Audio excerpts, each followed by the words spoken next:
Tapos, exhale ka, carbon dioxide. It goes out and it brings what should go out. Lahat ng hindi na kailangan ng katawan na lason, dala-dala paghinga. Binibigay din ng dugo, dala-dala paglabas, dinadala sa lungs, inilalabas ng carbon dioxide. Parang syudad. Kung isang po ako ay naglalakbay at nasa mga matataas na building, ay titingnan ko yung mga kalasada, yung mga dumadaan ng mga sasakyan, may hihinto sa isang building, mayroong kukuha ng basura, may magde-deliver ng mga tubig, may magdadala ng supply sa ospital, may kukuha naman ng mga kalat ng isang lugar. Ganun ang dugo, ganun ang hininga. Nagdadala ng kailangan, naglalabas ng hindi kailangan. At alam niyo, pag ang isang syudad ay isinara, mawawala ng supply. Pagka ang syudad din, tulad ngayon ng Metro Manila, ay walang pagdala ng basura, ay mabubulok at mamamaho. But every time that you breathe, that miracle is happening. That life is being renewed, and that which is already wasted or poisonous of the body goes out. Breathing and blood circulation distributes and collects. Kaya napakahalaga yung humihinga ang tao. 1 Kings 17:17, sometime later, the son of the woman became ill. He grew worse and worse and finally stopped breathing. Isang pakahulugan na siya ay binawian na ng buhay. At habang humihinga ang tao, siya ay buhay, dapat din may buhay. Breath is privilege, and if you breathe, you are privileged. Be thankful whenever you breathe. And enjoy breathing. Libre yan. Isa yan sa mga pinakakailangan ng tao, pero libre. Hindi nagtataas ang presyo ng hinga. Bagamat kung minsan ay kailangan mo ng oxygen, baka yun pa. Pero gaano karaming tao nangangailangan yan at gaano kadalas. Pero libre ang hinga. Huwag kayo nagre-reklamo sa buhay. Ang dami-daming libreng mahalaga. Another privilege of life that we take for granted is sight, vision. Yung nakakakita ka. It is an all-important privilege to see. To see, to behold, to enjoy even distant objects. Nakita niyo po ang himala ng mata at himala ng pagkakakita ng mata? Kahit ang layo ng ulap, nakikita niyo. Kahit ang layo ng buwan, kahit ang layo ng mga bituin, ang layo ng nararating ng mata. Tapos lalagyan pa tayo ng binoculars, mga teleskopyo, lalong lumalayo ang naabot ng mata.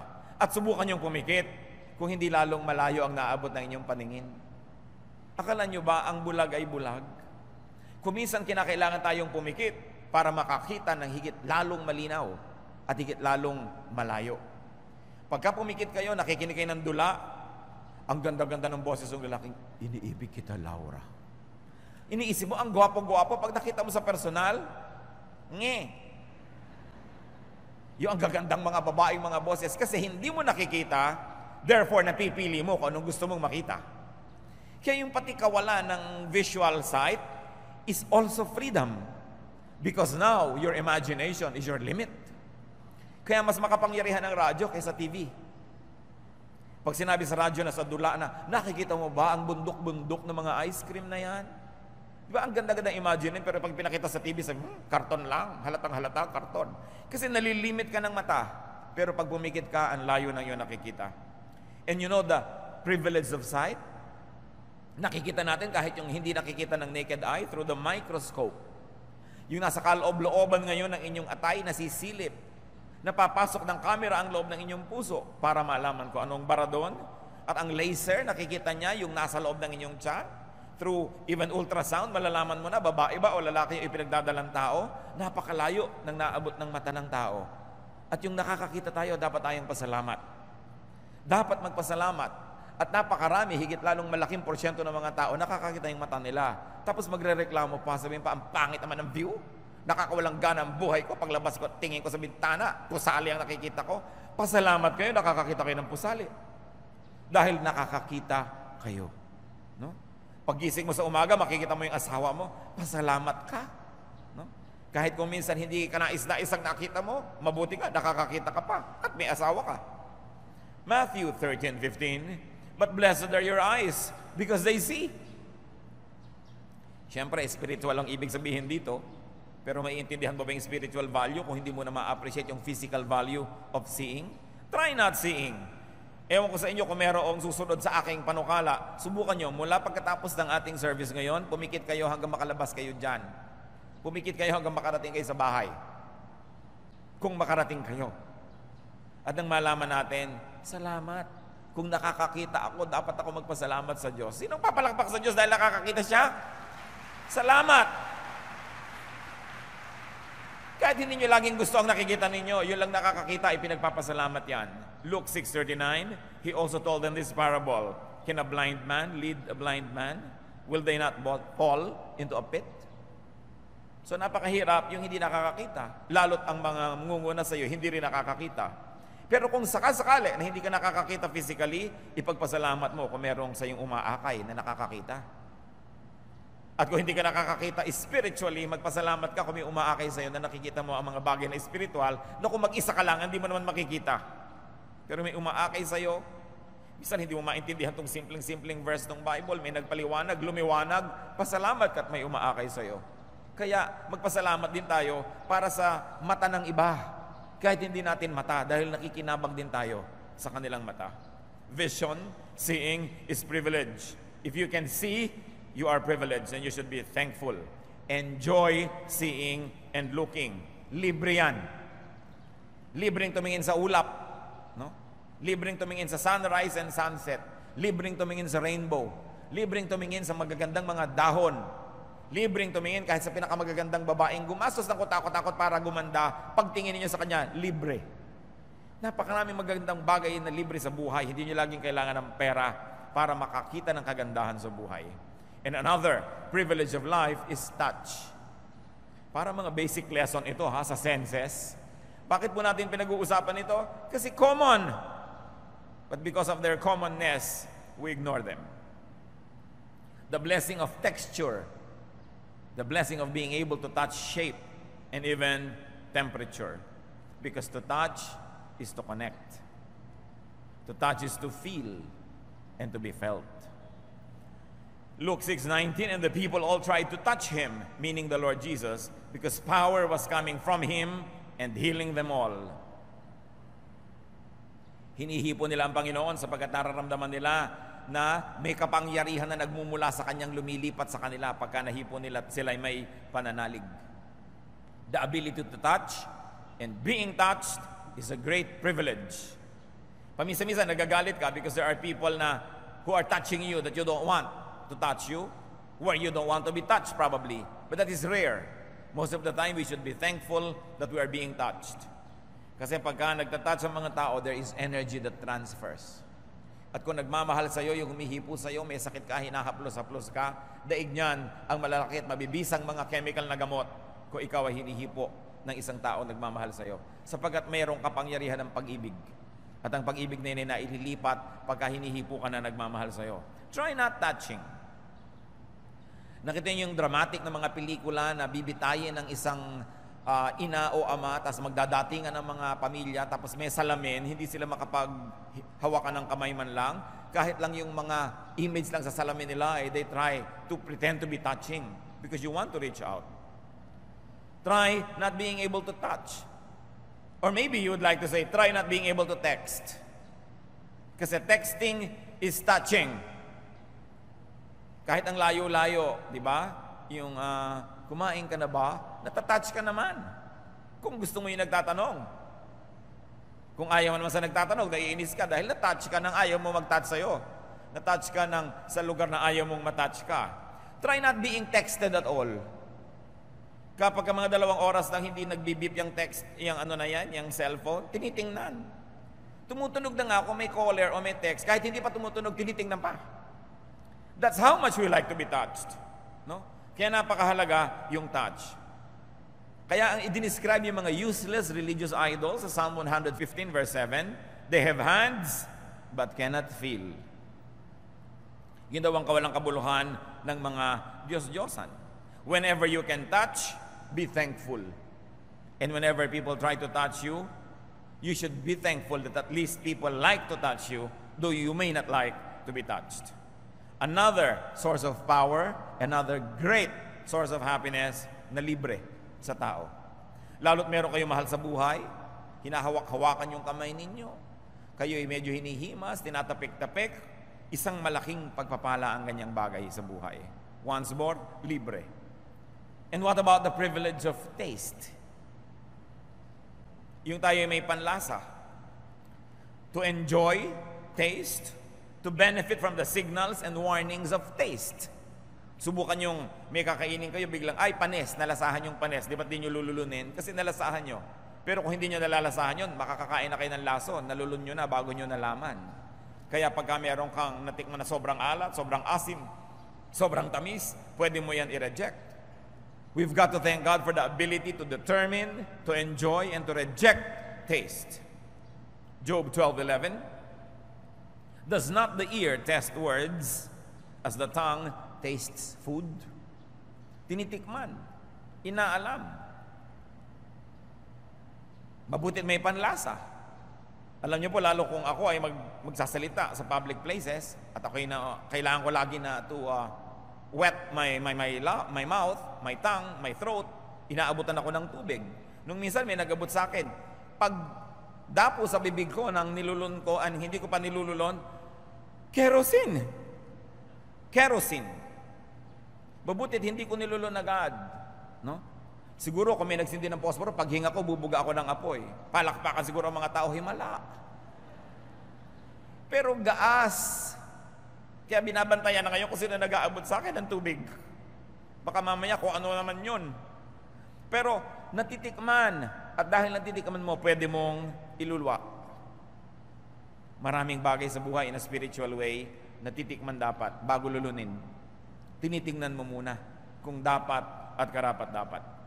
Anong ngayong blessing, mga kapatid? If you have taste as to enjoy food, as to have good appetite, subukan nyo na hindi na tumitikim o subukan yung walang lasa ang lahat ng bagay.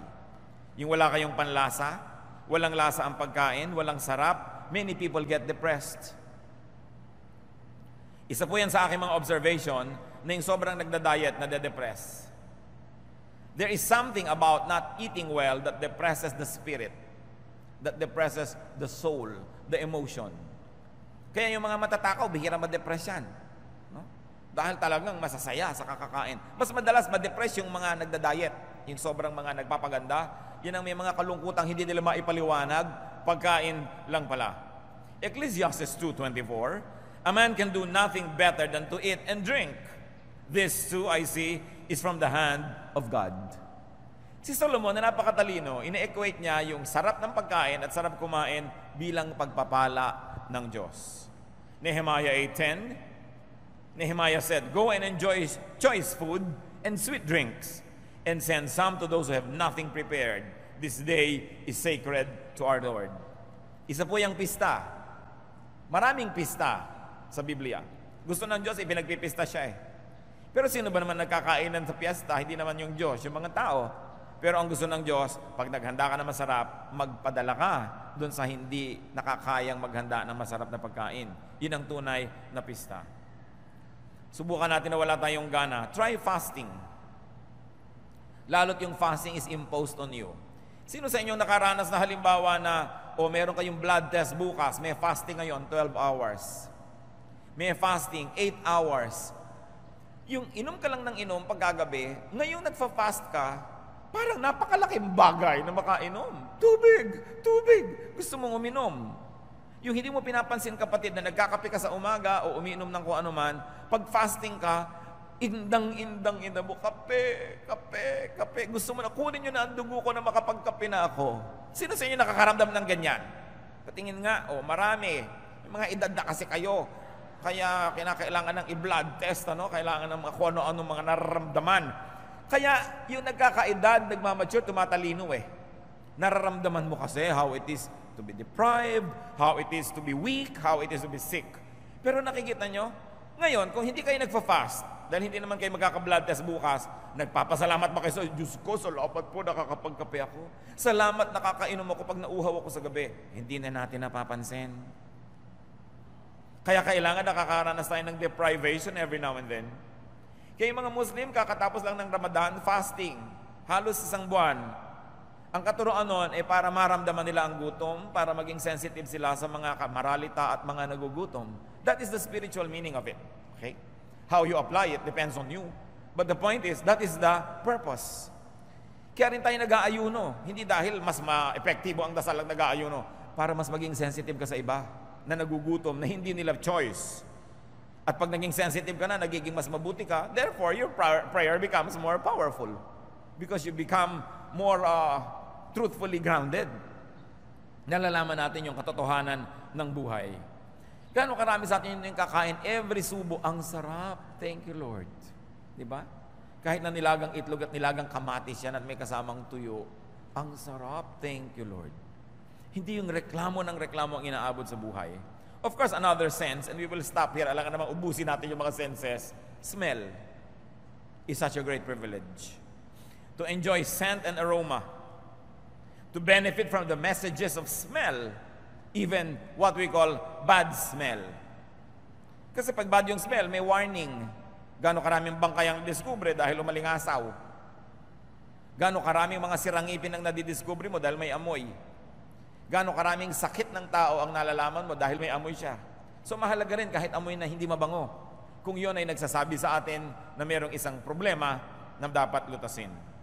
But to be informed and to be warned by smell is a privilege. Gaano karami sa inyo, may susunog, amoy sunog, di ba? Nasaan? Hanapin nyo ang sunog. Dahil naamoy nyo na may nasusunog. Warning. To be stimulated and energized, healed and soothed by aroma. Kaya ngayon umuso na uli ang aroma therapy. Na nakakapagpagaling daw ang mga tamang amoy. Na nung araw, alam na alam niya ng mga ninuno natin, bagamat hindi siguro laging conscious. Kasi yung mga amoy ng luya, naaamoy mo na yun pag nagpapaksiw ka, pagka meron kang niluluto. Ang mga babae no, laging may nakaipit na mga sampagita o ilang-ilang sa kanilang buhok. No? Aromatherapy yan. No?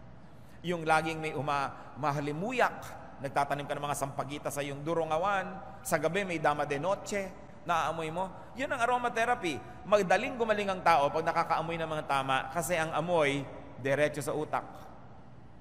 Pagpasok sa ilong, utak agad dyan. And it already affects the brain and the blood circulation and everything. Kaya science na po yung aromatherapy, hindi lang yan luho. Talagang yung pipili ka, ano bang gusto mong lotion? Yung nakakapagpatalino, yung nakakapagpabait, yung nakakapagpakalma. Meron silang basis for that. Dahil inilagay ng Diyos sa lahat ng halaman, ang lahat ng gamot. Kaya aroma is important and the ability to smell is very important. Gaano ba naman kamahal, bumili kayo ng paso o kaya ay latang walang laman, lagyan nyo ng lupa at taniman nyo ng sampagita, ilagay nyo sa bintana nyo para nakakaamoy kayo ng bango. Meron kayong kaplasong lote, hindi nyo taniman ng ilang-ilang para wala kayong tigil ng kapipitas ng bulaklak na libre. Inilalagay nyo sa banyo, inilalagay nyo sa ulunan ng inyong mga kama, inilalagay nyo sa inyong mga mesa, ang bango-bango ng paligid. Song of Songs 1:3. Pleasing is the fragrance of your perfumes. Your name is like perfume poured out. No wonder the maidens love you. So ang pinag-uusapan dito ay isang lalaki na mahilig sa pabango. Ang bango-bango niya, kinahuhumalingan siya ng lahat ng kadalagahan. Sapagkat, syempre, makapangyarihan ng amoy. Lalo sa mga Pilipino. Now, the tongue can detect and appreciate only 4 basic tastes. Ang nalalasahan lang talaga na ganap ng dila ay alat, pait, tamis, at asim. But the sense of smell gives flavor and nuance to the taste. Yun ang nagde-define gaano kaalat, gaano kaasim.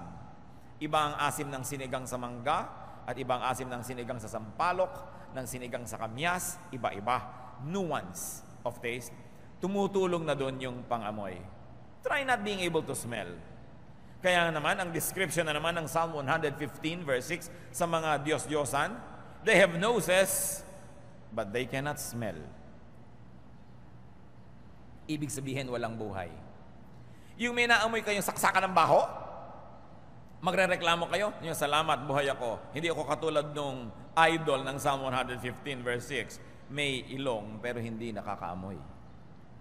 Hindi dapat ipagreklamo. Mabahala kayo kung may ang baho-baho, hindi nyo naamoy. Ibig sabihin, baka hindi na kayo buhay nun. Be thankful when you can smell. And be very especially thankful when you can smell something pleasant. Another privilege of life, brothers and sisters, is movement. Galaw. Externally, as in mobility, yung nakakaalis ka sa kinalalagyan mong lugar, lilipat ka ng lilipat, external movement. And there is also such a thing as internal movement. Meron kang circulation within you.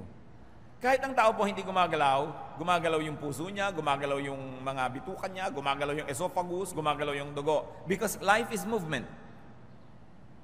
Even the heavenly bodies are moving forever. Non-stop movement in choreographed arabesques ang ginagawa ng mga tala, mga bituin, mga asteroids. Kumikilos ang lahat. Kaya naman, hindi katakataka na ang worship ay may movement. Because life is movement, movement is life. That is why worship entails movement. So worship po, common movements like lifting of hands. That's a movement. Psalm 63:4, I will praise you as long as I live, and in your name I will lift up my hands. The lifting of hands is an act of worship. Meron pang waving yung kakaway-kaway sa Bible, sa Exodus 29:23-24. Put all of this, meaning the loaf, cake made with oil, and the wafer, in the hands of Aaron and his sons, and wave them before the Lord as a wave offering. So yung offering, gusto pa ni Lord na nakikitang iwinawagaw-wagayway. At bakit tayo may mga banners? This is a dramatization of movement. Mas lumalaki. Kasi kung yung kamay mo, ginanon mo lang, gumalaw. Pero kung may hawak ang banner, ang laki-laki, kitang-kita talaga yung movement. It is to dramatize. No? To exaggerate a movement so that it may be even more appreciated. In worship, there are various postures. May nagaganito na kamay, may nagtataas na kamay, may lumuluhod, may yumuyuko. All of that, as acts of worship, are sacred movements. That's why the ultimate movement of worship is dance. Psalm 149 verse 3, let them praise His name with dancing and make music to Him with tambourine and harp. So, dance is to movement as music is to sound. Yung sound lang yun. Walang arrangement, walang ayos, may sound, maganda. Pero inayos mo, nagiging music. May harmony, may balance, may symmetry. Yung movement, maganda. Pero inayos mo, naging dance. May kahulugan ng mga movements. May symbolism. A very high form of art. And definitely a very spiritual way to worship God, who is God of movement. 2 Samuel 6:14, David danced before the Lord with all his might. Ang lahat na lahat ay binigay na niya todo sa pagsayaw sa Panginoon. At ang asawa niyang high class na bakyaan, na baduyan sa ginawa niya, nilait-lait niya ang pagsayaw ni David. At sinabi sa Bible, naging baog ang babaeng ito. She became barren and childless all her life. And that was said right after she berated the dancing of David before the Lord. So huwag kayong nanglalait ng mga worshipful movement ng kapwa. No? Huwag nating mamaliitin o pagtatawanan. Kung gano'n na expression niya ng pag-worship, hayaan siya. Kung ayaw niyo, di huwag niyong gawin. Pero huwag niyong pigilin ng iba kung gano'n ang kanilang nadarama. It's a very high form of movement. And an even higher form of movement is imagination. The movement of thought. Mental creativity is movement. Hindi lang po yung body ang gumagalaw, mas malayo ang nagagalaw at napupuntahan ng isang malikot na diwa, isang isip na aktibo. 1 Chronicles 28:12, He gave him the plans of all that the Spirit had put in his mind for the courts of the temple of the Lord. So gagawa ng templo, kailangan ng architectural plans. Sino ang nagbigay? Ang Spirit ng Panginoon has put in his mind the plans that God wanted for the courts. So look at the Spirit as an active agent in creativity. Why do we include the mind in movement? Because the mind can move and go to places. Gusto niyong makarating sa tawi-tawi ngayon din, pumikit lang kayo at imagine ninyo at nando na kayo. The mind can transcend time and place and other limitations. Meron akong gustong-gustong artwork na binili ko nung nakita ko sa isang exhibit. Isang babaeng bata na nasa slum area. Nasa bubong siya ng kanilang barong-barong. At yung gawa ng artist ay from the top na ipinapakita yung bata at yung mga bubong ng mga barong-barong na miserable. At nakaasta ang bata nito na para siyang lilipad. In other words, sa kanyang isip, sa kanyang diwa, lalampasan niya ang kahirapan na nagpipiit sa kanyang katawan. Napakaganda ng symbolism. Because the mind can dream. The mind can even daydream. Therefore, the mind can escape. Kahit ka pa nakakulong, nakakadena, nakagapos, kung iniisip mo na humihitit-hitit ka sa store ng buko sa isang napakagandang dalampasigan, magaganap yon sa iyong kalooban. You can make your own reality inside your heart. 2 Corinthians 12, 2-4, isa sa mga mahiwagang mga kwento sa New Testament. I know a man in Christ who, 14 years ago, was caught up to the third heaven. Whether it was in the body or out of the body, I do not know. God knows. And I know that this man, whether in the body or apart from the body, I do not know, but God knows, was caught up to paradise. He heard inexpressible things, things that man is not permitted to tell. Hindi ipinaliwanag ng sumulat ng Korinto kung anong kahulugan ito, pero meron daw siyang kilalang tao na nakarating sa paraiso ang kanyang diwa, ang kanyang espiritu. At di daw matiyak kung pati katawan ay kasali o isip lamang. Hindi yun ang point natin na siyasatin ito. Ang point natin, nalalampasan ng isip ang katawan. Nalalampasan ng espiritu ang katawan. The alert mind cannot be imprisoned. The alert mind cannot be limited. Libreng mangarap. At kung makakatulong sa inyo upang puksain at patayin ang pait, ang hapdi ng katotohanan, libreng mag-ilusyon.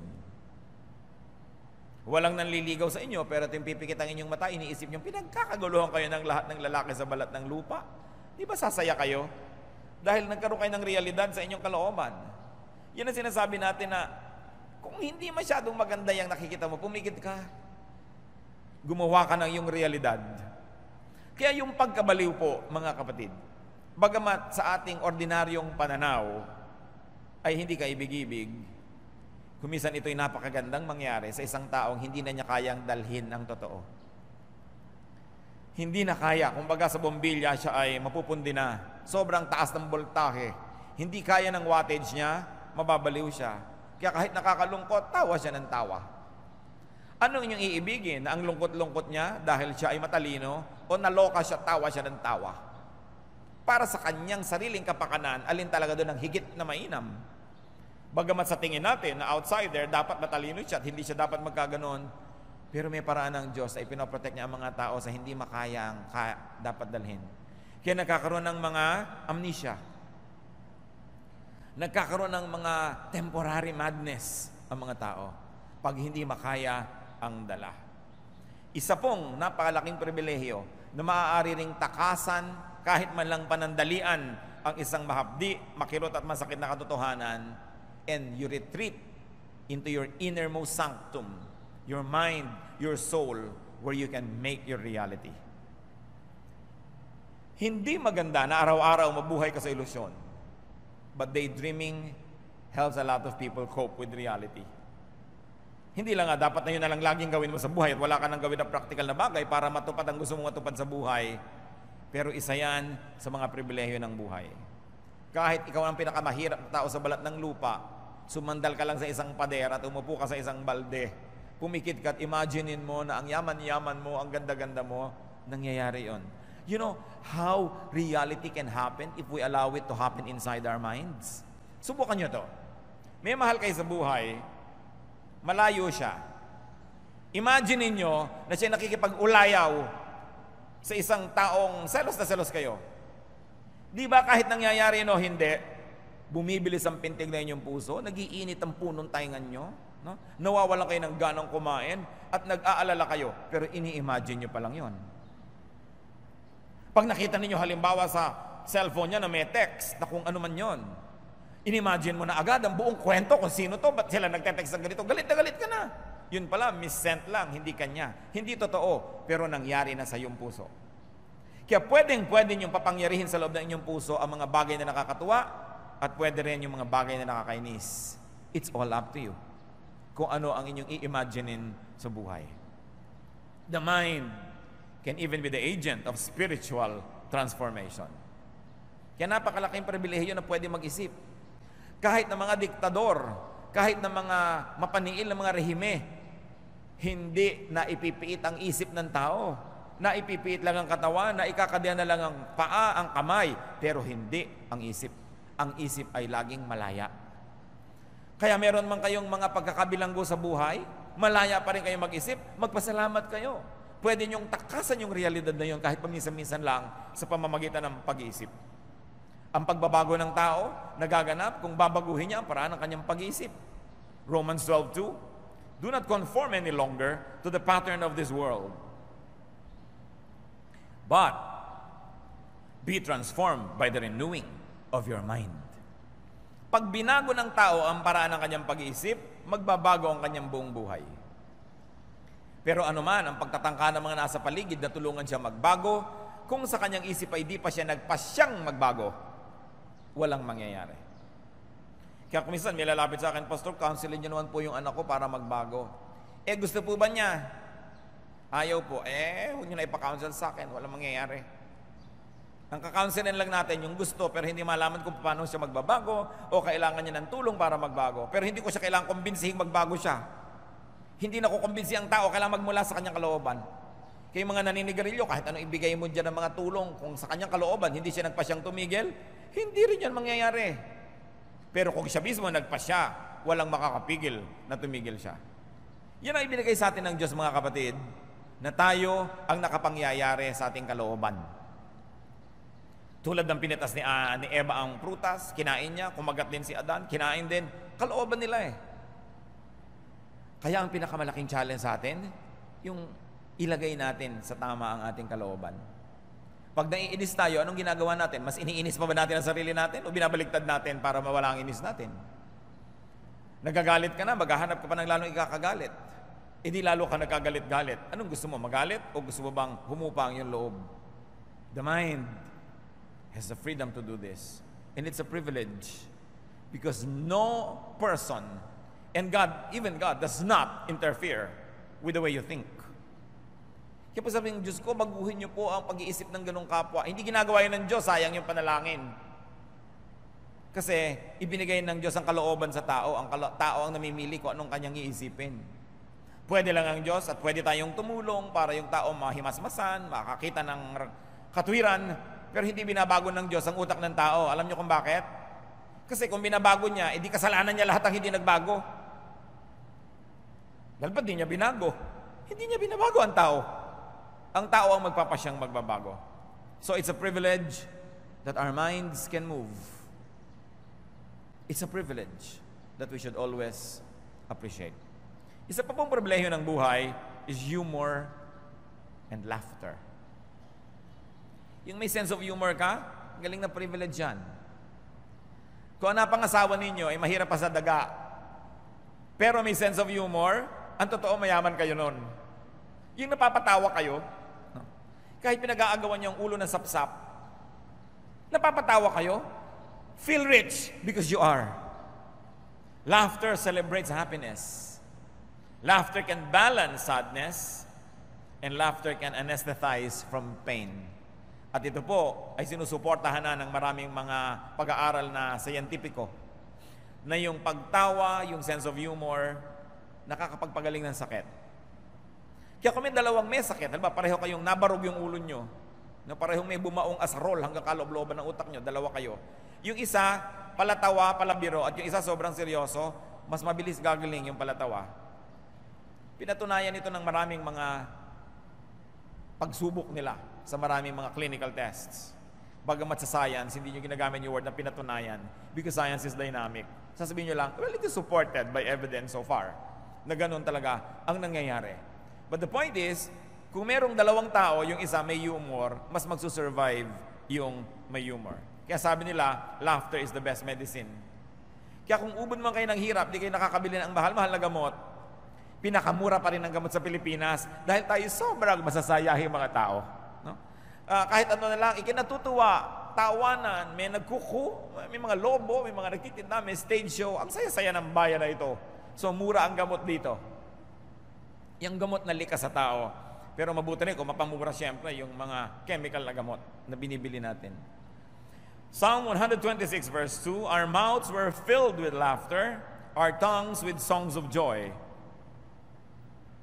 Then it was said among the nations, the Lord has done great things for them. So nakakakanta daw ang mga Israelites, nakakaawit at sinasabi ng ibang bayan, aba, pinagpapala sila ng Diyos. Ito siguro isa sa mga ibig sabihin ng mga gumagawa ng mga awit na ang Pilipinas ay pinagpala ng Diyos. Kasi kung tingnan mo naman, sabi, nasaan? No? Ang dami-daming gulo, ang dami-daming kahirapan. Pero yung ating capacity to be happy, are you more pagpapala yan ng Diyos? Ecclesiastes 3:4 says, there's a time to laugh and a time to dance. And compared with many, many cultures around the world, mas marami dito sa Pilipinas, time to laugh and to dance. Hindi na naubos ang festival dito. May festival ng lechon, may festival ng langka, may festival ng butong pakwan, may festival ng mga maskara, may festival ng mga bakya at salakot. Basta kahit ano na lang na rason, magka-excuse lang mag-festival ng mga Pilipino. Hindi na ubusan ng party. Masaya ang buhay. Imagine a humorless life and imagine a humorless personality. Job 9:27, I will forget my complaint. I will change my expression and smile. It's a decision. You may not do that, but will you solve your problem if you frowned? Sa palagay niyo po ba, lalapit sa inyong biyaya kung nakasimangot kayo? Nahihirapan kayo at nasasaktan, tapos tiklop-tiklop ang mukha nyo? May matutuwa ba? Wala rin. So if laughter is the best medicine, then the Philippines is a haven for cheap medicine. Ang yaman-yaman ng mga Pinoy. At napakapalad kasi laging nakatawa. Kahit mahulog sa bus, nakatawa. Kahit maipit ng electric fan, nakatawa. Kahit na nakakahiya, ang pagsagot natin sa hiya, tawa. Yung napahiya ka, tatawa ka. No? Napakalaking blessing yan sa ating nasyon. Hindi naman na ituturo sa bata yon. Likas. May pumuputok na bulkan, tatawa. Yung lahat na, may nahubuan bigla, di ba nakakahiya yan? Tawanan.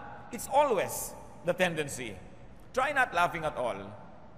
So nakikita nyo, simple joys, shallow pleasures, yan ay blessing. Genesis 21 verse 6, Sarah said, God has brought me laughter, and everyone who hears about this will laugh with me. No? Pag natatawa, pag nakakatawa, pasalamat, dahil yan ay libreng gamot. Napakarami nating dapat ipagpasalamat. Kung minsan nilalait mo pa yung mababaw ang kaligayahan. Mabuti nga mababaw, madaling hukayin. Madaling sumaya sapagkat ang happiness naman isa sa mga goals of life. Kung masaya na siya kahit hindi siya nakapasa sa board, bakit mo siya aagawan ng kanyang kaligayahan? Sa natutuwa siya. No? And another privilege of life is love. Loving, being loved. Siguro pag nagpataas akong kamay, baka naman konting-konti, and I hope wala, na magsasabi man lang ditong wala man lang nagmamahal sa kanya. At kung talagang walang nagmamahal sa inyo, siguro wala kayong aso. Dahil kung talagang wala nang magmamahal sa inyo, mag-alaga kayo ng aso, a dog will give you unconditional love.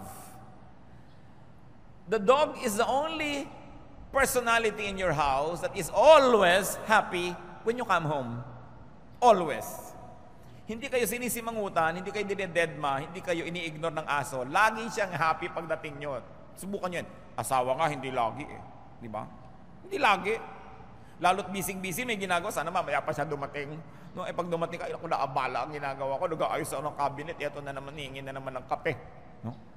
Hindi naman laging masaya. Kahit mga anak, hindi naman laging masaya dumadating ang magulang. Lalo may ginagawa kabulastugan. No?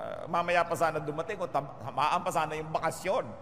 Pero ang aso, laging masaya pag dumarating kayo. So kung desperado na kayo at wala na talaga, aso.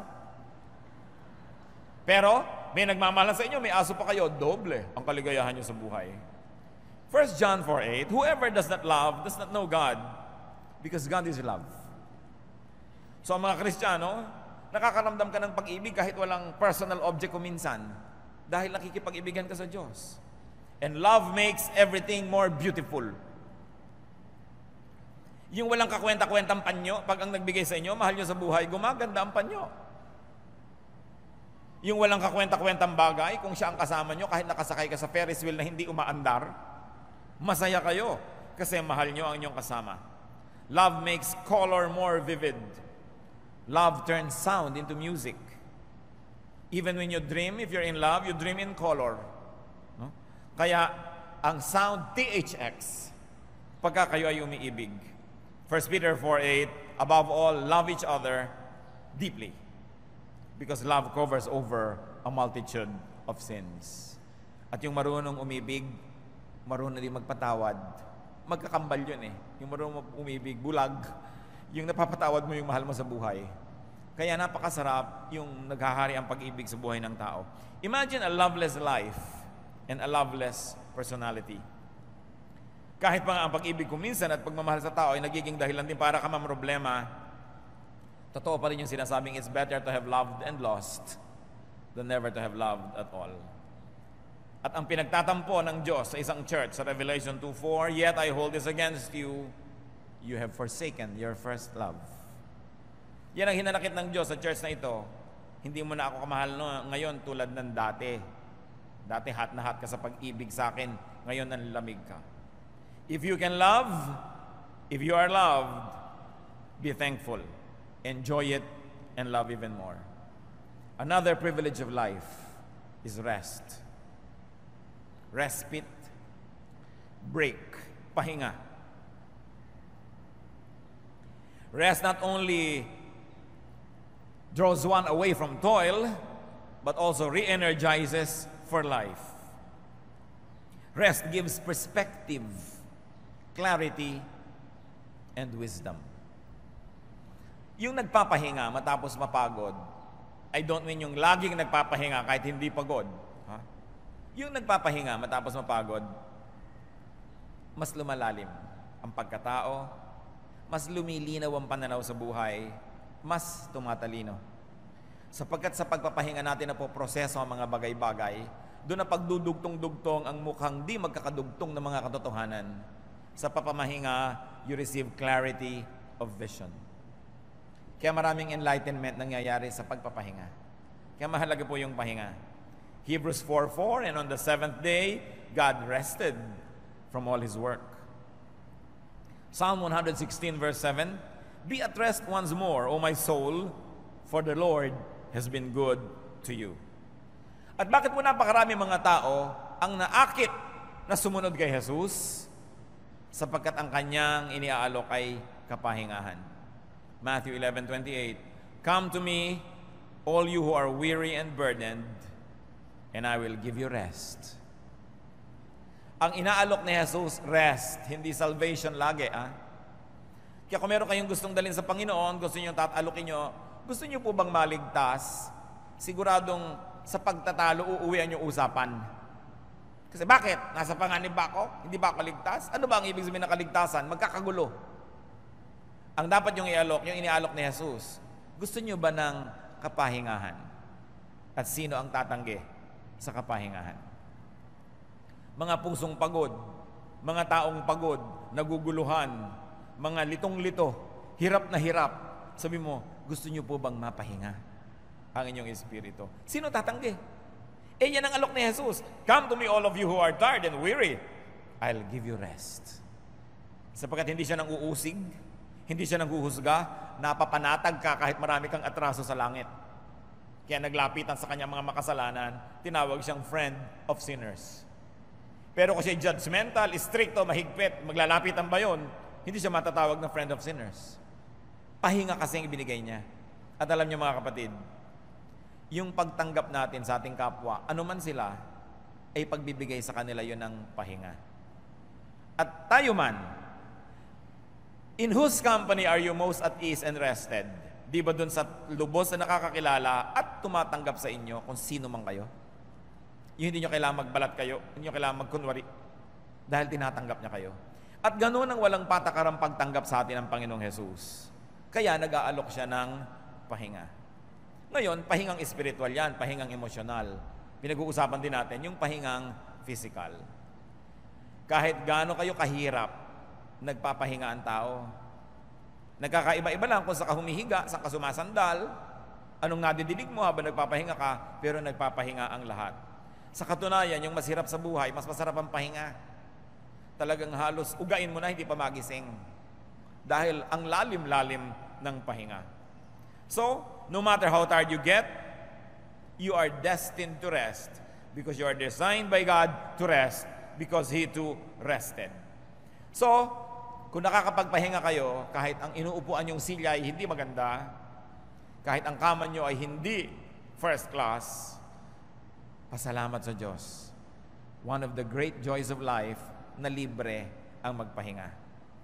Hindi pwedeng sobrang pagod mo, hindi ka na tuloy makatulog. Lalo kang makakatulog.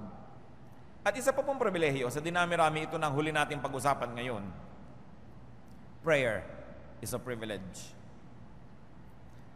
Prayer detoxifies the spirit, the emotion, and the body. Usong-uso na ngayon yung mga magde-detox ka dito, detox ka doon, detox ng skin, detox ng hair, pati hair kasi ngayon ay stress na daw. No? So, detox ng iyong talampakan, detox ng iyong kuko, lahat. Pero may detox ang spirit. Prayer. It detoxifies. It lets poison out. Because prayer connects the person to the power, to God. Prayer becomes a channel of strength and power, a channel of revelation and healing and blessing from God. And also, prayer enables a person to transcend his or her circumstance. 1 Thessalonians 5:17-18, pray continually, give thanks in all circumstances, for this is God's will for you in Christ Jesus. And what's important? Everyone can pray. Bulag ka man, pipi, paralyzed, you can pray. Everyone can pray anytime and anywhere. And everyone can pray for anything. Philippians 4:6, do not be anxious about anything, but in everything by prayer and petition, with thanksgiving, present your requests to God. Yan ang sinasabi ng Philippians 4:6. And what's important is that God hears and answers prayer. Prayer man ang mga righteous people, prayer man ang mga hindi niya anak, dinidinig pa rin ng Diyos. Matthew 5:45, He causes His sun to rise on the evil and the good, and He sends rain on the righteous and the unrighteous. Nakakapanalangin din. Maging yung mga malayo sa Diyos, lalo't iniibig nila na lumapit. Prayer is a speech. It's a great privilege because you can talk to God. And prayer is also hearing God's will, therefore another privilege. Pag pinagsama-sama natin ang pinag-usapan natin ngayon, the conclusion is inevitable. Life is a privilege. And everybody can be privileged. Bakit po natin pinag-usapan yung privilege of breath, sight, touch, taste, smell, movement, imagination, humor, love, rest, and prayer? Because everybody can have it. Yan ang hindi kailangan na mayroong racial discrimination. Hindi kailangan at issue ang gender. Hindi pinag-uusapan kung mayaman o mahirap ka. Hindi pinag-uusapan kung ano kalagayan mo sa buhay. You can have it. At kung paminsan-minsan, mayroong mangilan-ngilan na may mga isa o dalawa sa mga pinag-usapan nating pribilehiyo, wala sa kanilang buhay, halimbawa hindi sila nakakakita, pero nakakarinig. Halimbawa hindi nakakarinig, pero nakakaamoy. Halimbawa, meron silang paralysis, hindi masyado nakakagalaw, pero nakakagalaw ang isip, at nakakaamoy, at nakakapagsalita. Hindi naman nangyayaring lahat ito'y wala sa isang tao. Bihirang-bihira. Kadalasan, lahat ng ito ay nasa isang tao. So, ba't natin pinag-uusapan ito, mga kapatid? We should learn to be contented and happy. Philippians 4:11-12. I have learned to be content, whatever the circumstances. I know what it is to be in need, and I know what it is to have plenty. I have learned the secret of being content in any and every situation, whether well-fed or hungry, whether living in plenty or in want. Natutunan na daw niya na ipagpasalamat ang anumang kalagayan. So count your blessings, count your privileges, brothers and sisters. At higit pa sa pinag-usapan natin ngayon, marami pang ibang pribilehiyo na dumarating sa ating buhay na hindi natin kayang bilangin. Ang pinag-usapan lang natin yung basic na lahat ng tao under normal circumstances ay meron. Meron mang isang nawala o dalawa, may natitirang iba, and that is able to compensate for what is not there. 2 Peter 1:3, His divine power has given us everything we need for life and godliness. So kung kayo man kuminsan ay nabibigo, nalulungkot, do not wallow in self-pity. Do not wallow in envy of others. Do not wallow in complaints and sadness. Huwag kayong mahabag sa sarili, huwag kayong mainggit, huwag kayong reklamo ng reklamo, at huwag kayong magluksa. Focus on your privileges. Dwell on your privileges and enjoy them. Napakaraming libre sa buhay. Hindi kailangan lagi ng pera. Sasabihin niyo ba, kada kilos ngayon kailangan ng pera. Hindi totoo. Pag tumitingin ka ba sa buwan, kailangan mo ng pera? Diba? Pag lumalanghap ka ba ng hangin, kailangan mo ng pera? Pagka ba naliligo ka sa ulan, kailangan mo ng pera? Hindi yun totoo. Isang sobrang careless generalization, yung pag-equate sa pera sa happiness. Napakaraming bagay na may pera ka man na hindi mo mabibili sapagkat binigay ng Diyos ng libre. Ecclesiastes 11:8, however many years a man may live, let him enjoy them all. All the years. Therefore, love life.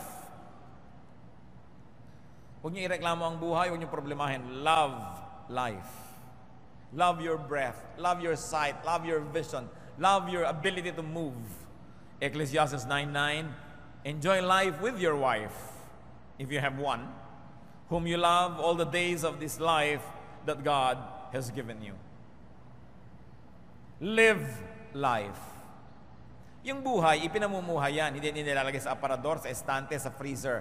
Kailangan patuloy yan na aktibo. Ecclesiastes 6:6, even if he lives 1,000 years twice over, but fails to enjoy his prosperity, it is nothing. Kailangan ang buhay ipinapamuhay. Nagluluksa tayo mga kapatid. Yes. Pero may hangganan ng pagluluksa. Kaya kahit sa ating mga kaugalian, 1 taon lang yan at most. Kaya may laglag luksa. May babang luksa. Hindi ka pwede magluksa forever.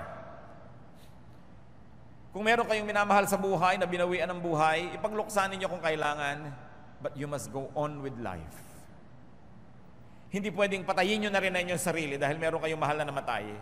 Sapagkat marami pang nag-iintay na inyong pagmamahal at marami pang magmamahal sa inyo kung muling bubuksan ang puso. Mahawi man ang ulap. Mangyayari ang mga bagay na yan. Yung mga hanggang sa dulo ng walang hanggan. Pag sumukabilang buhay na lang uli kayo, makipag-fellowship sa sumukabilang buhay na. Pero nandito pa kayo, ibig sabihin, gusto ng Diyos mabuhay pa kayo dito. Hindi ko minamaliit ang lungkot natin kung minsan na meron tayong mga mahal sa buhay na umuuna na. Pero ipagluksa ng may hangganan. Sapagkat ang buhay ay dapat ipamuhay. Life must be lived because it is a gift of God. It must never be spent in mourning forever. Meron tayong Diyos at dapat nating maalala yon. Pwede tayong mabuhay kahit may kulang. Tulad ng binanggit natin, hindi naman lahat kasi nakakakita, meron hindi sighted, bulag. Pero tuloy ang buhay. May mga pulubi nga, pag binigyan mo pa ng pera, tinitignan pa kung malaki o maliit. Nalalaman pa. Ano? At ang tatalas ng tainga, yung hindi nakikita ng mata nila, nakocompensate ng pandinig. Ang tatalas sa mga pakiramdam. Iyabag mo lang, kilala niya kung sino dumarating. May compensation yan. Hindi ka man nakakarinig, meron ka namang mata. Hindi ka man nakakapagsalita at ikaw ay pipe, nakakapagsulat ka naman, nakakakilos ka, you can communicate. Pagkamat hindi naman siguro natin gusto maging ganon, pero kung ganon na ang nangyari, alam nga naman buong buhay ka nalang magreklamo, magmukmuk at tanggalan mo ng kaligayahan ng iyong buhay. Kailangan ka mag-adjust. Because life must be lived. Learn from the starfish. Alam niya na pag-aaralan natin sa grade 4 biography, kung hindi kayo absent nun. At saka sa second year high school biology na naman. Ano yon? Yung starfish, di ba 5 ang kamay niyan? Para siyang parol. Subukan mong hawakan yung isa, o kaya kulungin mo siya, o kinagat ng kung sino yung isa, ang gagawin niya, tatanggalin niya yung kamay na yon at lalangoy na siya palayo, 4 na lang ang kanyang kamay, kesa naman malulon siya ng buo. Mamaya may tutubo na naman siya isang kamay. At kung wala man tumubo, di ba masarap mabuhay na 4 ang kamay kesa nalulong ka buo? So kung tayo may nagiging starfish, live and learn from the starfish. Kahit kulang, pwedeng mabuhay ang tao. Bihira naman tao yung kompleto eh. Halos lahat may kulang. Nagmumukha lang silang kompleto kasi tinitingnan natin sa kanila yung wala tayo. Nagmumukha tayong kulang kasi yung wala sa atin, ang lagi na lang nating iginuungot-ungot, hindi natin tinitingnan kung ano yung mayroon tayo. The starfish lets one arm go in order to avoid a permanent entrapment. We can also do that. Do not be entrapped. Do not be imprisoned. Do not be held a prisoner because you want to keep all of your arms. Sometimes you have to let go so you can be free. Swim away from harm and from sorrow and get on with life. Learn from the three-legged goat. Doon po kami mga bata sa tapat ng bahay namin ay may lagi mga dumadaan na isang pangkat ng mga kambing. Dinadala ng may-ari sa bandaron para pakainin kung ano man ang ginagawa nila, hindi ko na alam. Araw-araw dumadaan yon. At nanganak ang kambing na ito. Alam niyo, isang anak niya, 3 lang ang paa. Awang-awa ang lahat, bakit 3 lang ang paa ng kambing na ito? Pero this kambing never made a big deal out of it. Kasama siya lagi. At pinakamabilis pa siyang tumakbo. Katakataka. At lumusog siya ng lumusog. At ngayon, sumakabilang buhay na silang lahat. Dahil ang tagal na nun eh. Siguro, naging ano sila, ano bang ginagawa sa kambing? Naging kaldereta.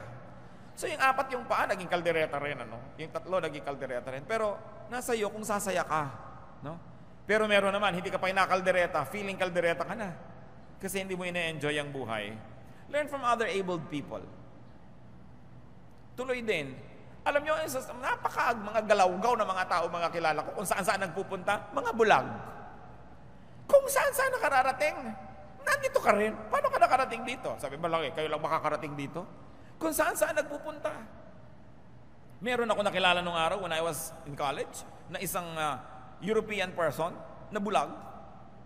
Akalain niyo ba naman isang araw nagkakagulo sa kapitbahayan namin dahil hinahanap ako? Nakarating doon, hinahanap ako. Itong bulag, Frances pa.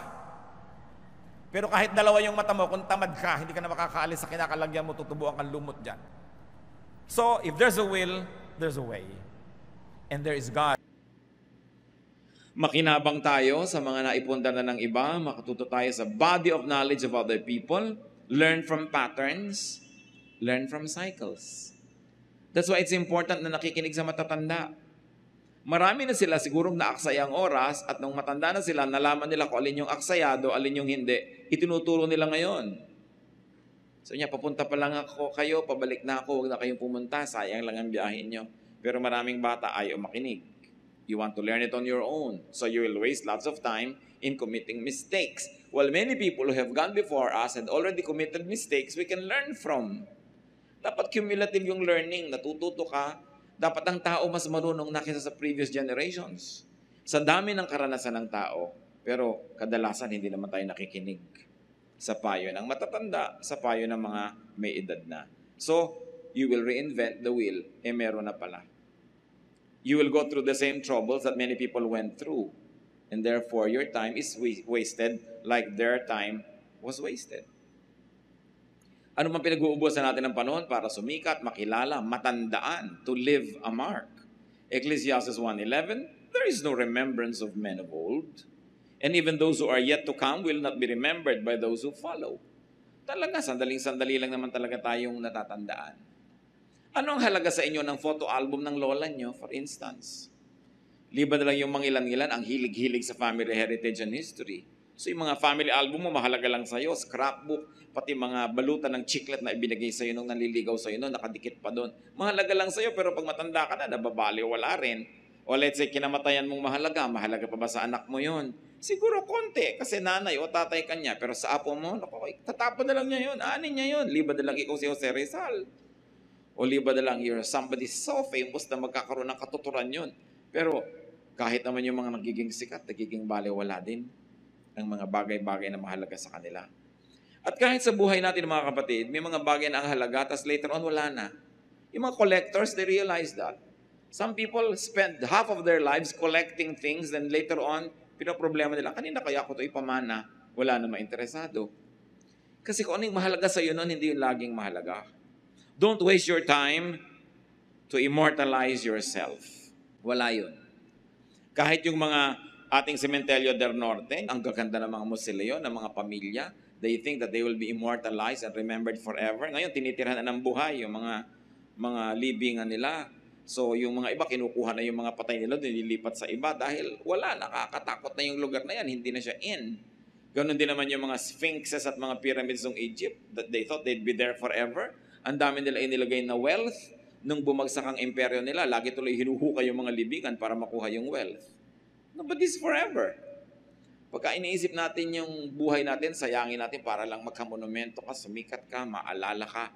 Sayang kasi, baliwala rin. At ito yung mga pinag-uusapan ni Solomon. Yung mga meaningless things. Para yung buhay natin, maitalaga natin kung ano yung meaningful. Para kung tayo babawian na ng buhay, wala tayong pagsisihan na nasayang ang ating panahon. Ecclesiastes 1:12-14. I, the teacher, was king over Israel in Jerusalem. I devoted myself to study and to explore by wisdom all that is done under heaven. What a heavy burden God has laid on men. I have seen all things that are done under the sun. All of them are meaningless, a chasing after the wind. Sabi niya, ako, king, lahat ng gusto kong gawin, nagawa ko, na-afford ko, lahat ng gusto kong project, lahat ng gusto kong pag-aralan, napag-aralan ko, ang gusto kong i-research, na-research ko, ang dami kong ginawa. Sinuri ko lahat yung mga bagay na yan. You know why Solomon could do that? Because his reign was very peaceful. He inherited a very powerful, united, and peaceful kingdom. Yung ipinundar ng tatay niya na si David, whose life was spent mostly in war, magulo, siya ang nakinabang. Tahimik na tahimik ang buhay niya, marami siyang pwedeng pag-aralan. At hiningi niya sa Diyos, bigyan siya ng wisdom, binigyan siya. Ang yaman-yaman niya, ang mga tao nagpupunta sa kanya para makinig sa kanyang katuruan. Pag may nababalitaan siyang marunong, ipinasusundo niya, ano ba yung runong mo? Ikwento mo sa akin. Dami-dami niyang alam. Pero sabi niya, alam niyo, ang nalaman ko lang, wala naman talagang dapat malaman. Wala naman talagang ganung kahalaga para pag-ubusan mo ng panahon na alamin. Wisdom could not help much in understanding life. That understanding life is like controlling the wind. It is impossible. At ito yung buong konteksto ng meaningless at chasing after the wind. Ang hangin daw ba ay nahahabol? At kung sakali mong abutan, kaya mo ba itong ikulong sa iyong mga bisig? Kaya mo bang yakapin? Kaya mo bang ilagay sa kahon? Kaya mo bang ilagay sa bulsa ang hangin? Kaya mong talian? Hindi. Sabi niya, yun ang paghahanap ng kahulugan ng buhay. Parang paghahanap at paghabol at pagkulong sa hangin. It is meaningless. Hindi ibig sabihin walang halaga, kundi walang katuturang gawin yan. Na sobra mong isipin ang lahat, sobra mong pakalimi-limiin, sobra mong bigyan ng logic, i-philosophize ang buhay, hindi mo kayang gawin yon. Walang nakakaunawa niyan. Sabi, tinangka ko yan, I had all the time, I had all the money, I had all the power. Ang sabi ko lang sa iyo, meaningless. Bakit daw? Ecclesiastes 1:15, what is twisted cannot be straightened. What is lacking cannot be counted. Kahit pagano ka karunong, sabi ganun, yung liko, hindi mo maituwid-tuwid. Kid nyo, ang dami-dami mga doktor, marunong sila na masamang manigarilyo, pero naninigarilyo. Pero marunong, di ba? Maraming mga, alam nila yung theory, pero hindi naman nila magsunod-sunod. Alam nila. At dahil alam nila, lalo lang lumalala ang kanilang discontentment, dahil walang magawa yung alam nila. Halimbawa, ikaw'y doktor, alam na alam mo ang mga problema ng katawan ng tao, pero hindi mo pa rin maggamot. Sarili mong nanay, sarili mong anak, sarili mo rin. Mamatay ka sa sakit, sa kabila ng dami mo ring alam. So, ang ibig sabihin ba niyan, huwag na lang tayong mag-aral? Hindi naman yun ang tinutukoy ni Solomon. Hold on. But Solomon is really suggesting, accept the unchangeable. Kahit gaano mo kaalam ang tama at dapat, maraming dapat na hindi nangyayari. So kung mamamatay ka, magpapakamatay ka at papatay dahil sa mga dapat na mangyari, ay ganon, mauubos ang buhay mo. Maraming dapat na hindi talaga nangyayari. So sabing ganon, what is lacking cannot be counted. So go without the absent. Go without the lacking. Kahit kailan meron kang event, may absent. Pagka yung absent ang lagi mong iniisip, hindi mo mapapansin yung present, lulungkot ka na naman. Ganun yung wala. Yung nandyan. What is Solomon trying to teach us? Huwag kang makipagtunggali sa takbo ng panahon. Wala siya, di wala. Pag nandyan, di nandyan. Pag nagawa mo na ang pwede mong gawin para nandyan siya, wala pa rin. Go on with life. Sabi niya, what is lacking cannot be counted. What is twisted cannot be straightened. Twisted here doesn't mean negatively, ha? And straightened doesn't mean positively. Ang ibig sabihin lang, may mga bagay na tinatanggap na lang. Maraming mga magulang nagtatakwil ng anak dahil hindi matanggap yung anak kung ano man yung anak niya. Maraming mga anak lumalaya sa magulang kasi hindi niya matanggap yung magulang niya. Pinipilit niya yung magulang niya maging kung ano ang konsepto niya, kung ano dapat ang magulang. May mga magulang naman, gusto ang anak dapat ganito, anak ka dapat ganito ka. Pero hindi ganon. Sabi ganon, twisted yan, hindi mo yan maitutuwid. Tanggapin mo siyang twisted. I don't mean moral and immoral. I mean, there are things you simply cannot change. At lang lalo kung yun ay nasa buhay pamilya, makakapagpalit ba tayo ng tatay at nanay? Makakapagpalit ba tayo ng kapareha sa buhay ng ganun-ganun lang? Makakapagpalit tayo ng anak, kapatid? Hindi. So tinatanggap ang mga bagay na hindi mabago ayon sa iyong panlasa. Para hindi lagi kayo nagtutunggali at hindi laging may struggle sa inyong buhay. Ecclesiastes 1:16-18. I thought to myself, look, I have grown in increase in wisdom more than anyone who has ruled over Jerusalem before me. I have experienced much of wisdom and knowledge. Then I applied myself to the understanding of wisdom and also of madness and folly. But I learned that this too is a chasing after the wind.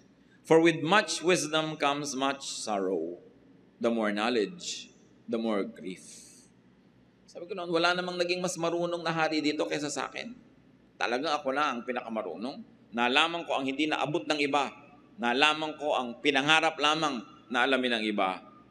So, sinubukan akong mga karunungan. Sinubukan ko rin ang makahangalan.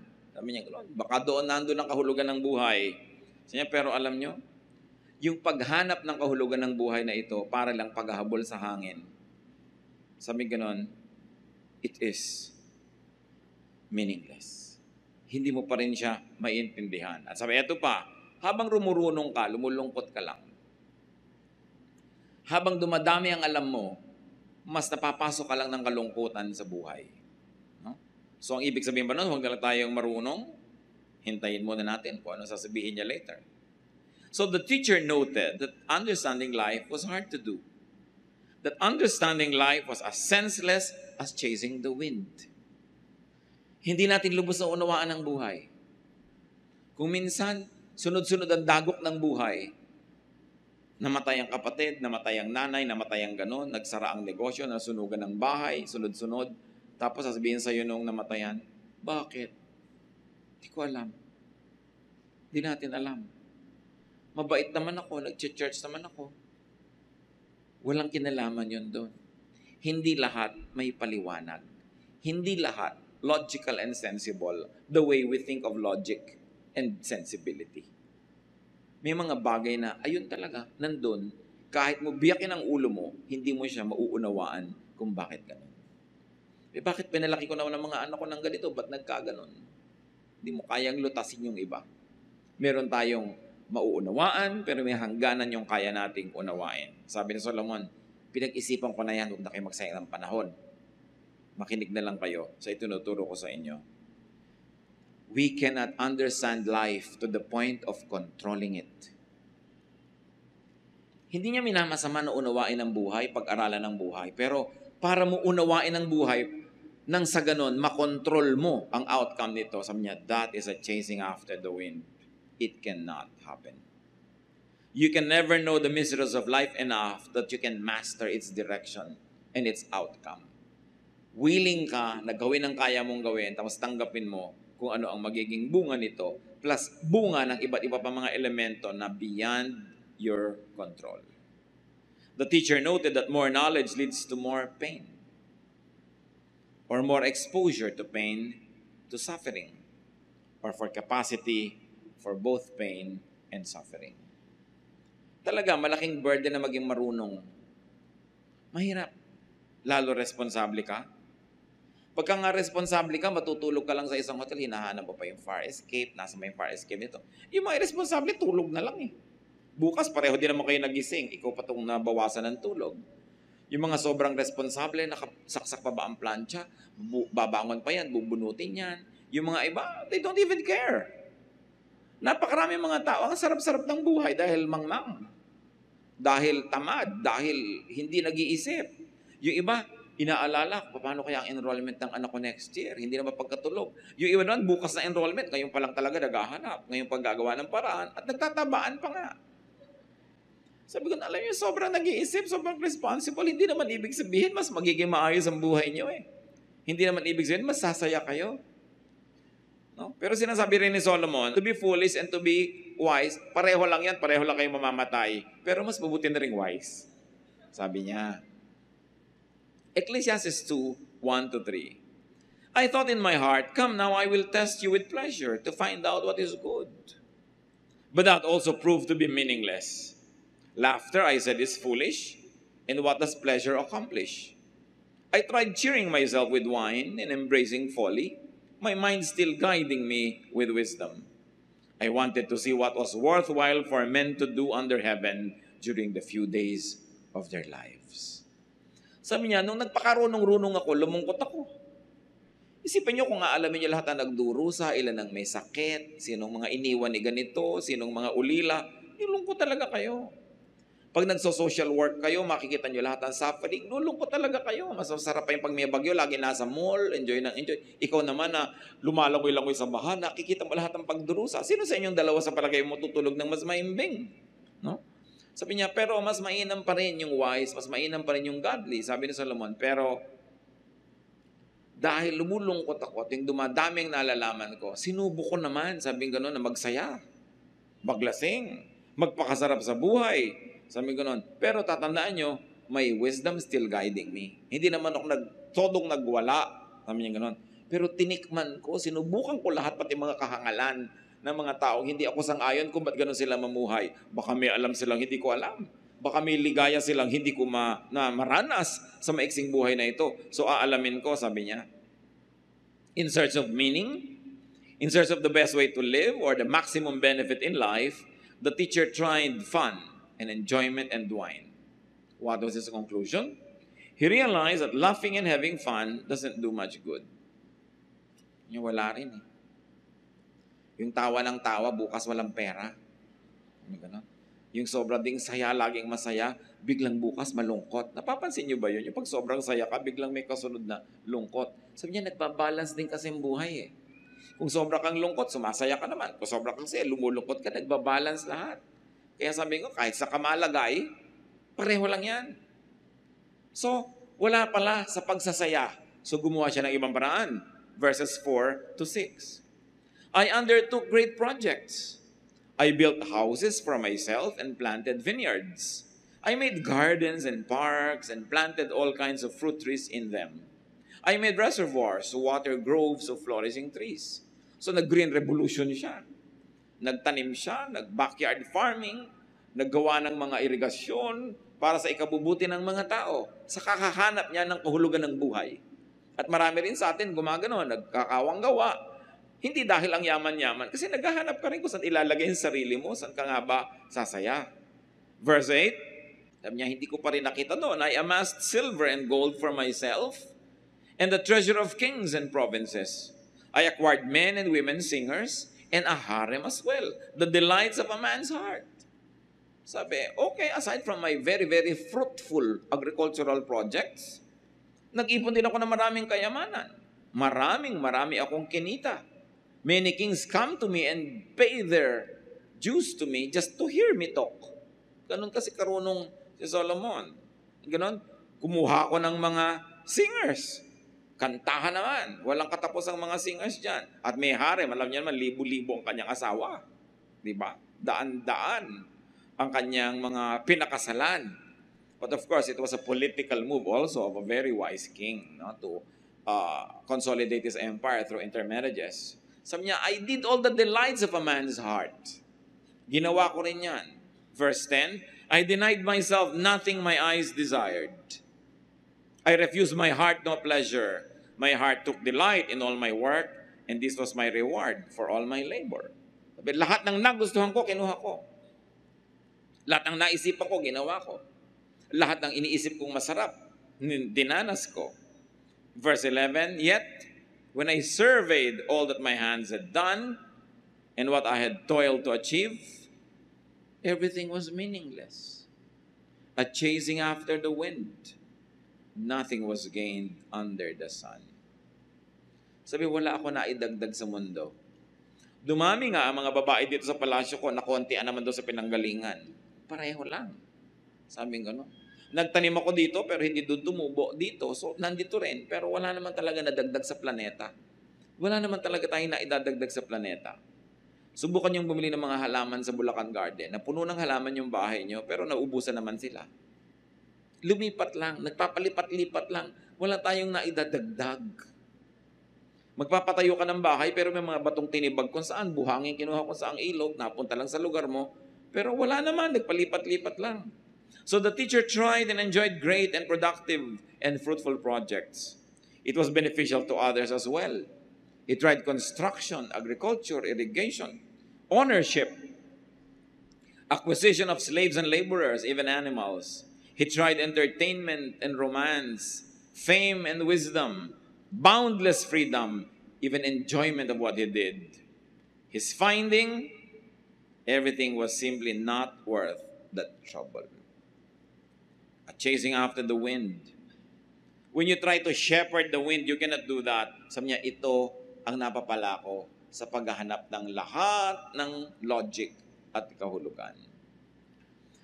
Alam niyo po, mas mainam pa kuminsan yung walang-wala ka pero umaasam ka.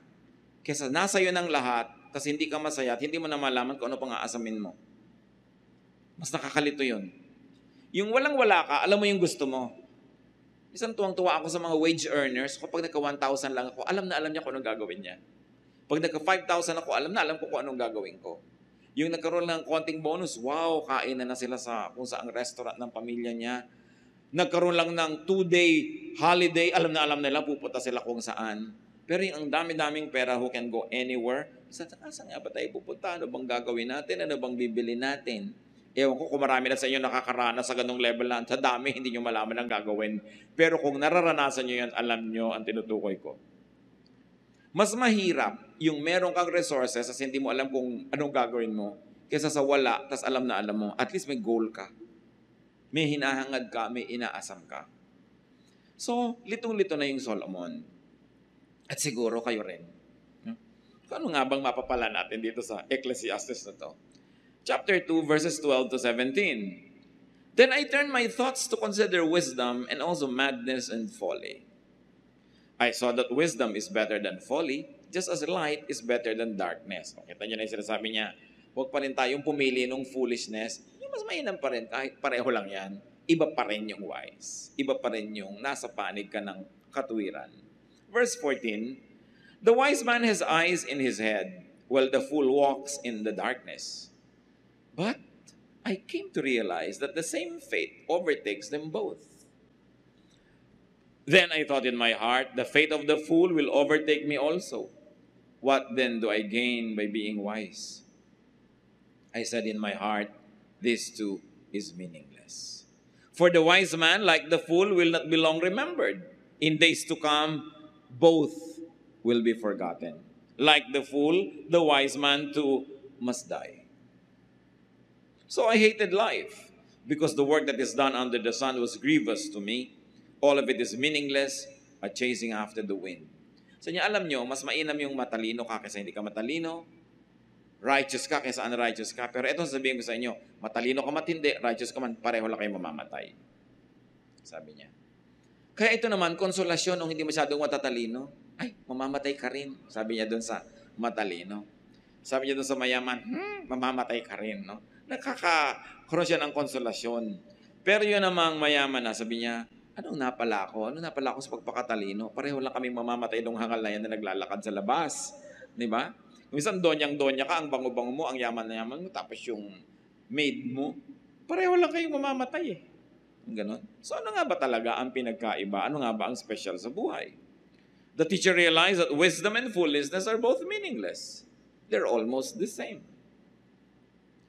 But though wisdom and foolishness are both meaningless, sabi niya, wisdom still better. Why? Because wisdom is on the side of godliness, of God. Namamatay kang masama, mabuti na yung mamatay kang mabuti. Namamatay kang gutom, mabuting mamatay kang busog.